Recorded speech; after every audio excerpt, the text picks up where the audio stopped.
ரொம்ப சைடில் போகாதீங்க, திட்டுங்க. இப்போ கயிறோடு பிடிச்சி விட்டாங்க சைடு கார்னர்லேயே பார்க்குறீங்களா? சைடில் சந்தோஷமா ஆற்றுல குளிக்க போன மாணவர்கள் வெள்ளத்தில் அடித்து செல்லப்பட்டது அந்த பகுதியில் பெரும் பரபரப்பை ஏற்படுத்தி இருக்கு. சடலமா ஒரு சிறுவன் மீட்கப்பட்ட நிலையில இன்னொரு மாணவனை தீவிரமா தேடிட்டு வரும் தீயணைப்பு துறையினர்.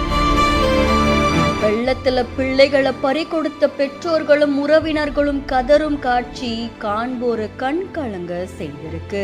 நீலகிரி மாவட்டத்துல கடந்த ஒரு வாரம் காலமாவே கூடலூர், பந்தலூர் இந்த சுற்றுவட்டார பகுதிகளில் தென்மேற்கு பருவமழை தீவிரம் அடைஞ்சிருக்காமா.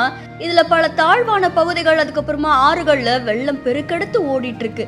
இதுல கேரள மாநிலத்துல இருக்கக்கூடிய ஒரு ஆற்றுல 2 பள்ளி மாணவர்கள் குளிக்க போயிருக்காங்க. அப்ப எதிர்பாராத விதமா ஆற்றுல அதிகமான வெள்ளப்பெருக்கு ஏற்பட்டதால 2 மாணவர்களும் ஆற்றுல அடித்து செல்லப்பட்டிருக்காங்க. இதுல 15 வயதாகக்கூடிய குணசேகரன் அப்படின்ற மாணவன் இறந்த நிலையில மீட்கப்பட்டிருக்காங்க. அதை தொடர்ந்து ஆற்றில் அடித்து செல்லப்பட்ட 17 வயதாகக்கூடிய கவியரசன் அப்படின்ற மாணவனை தீவிரமா தேடிட்டு வராங்க.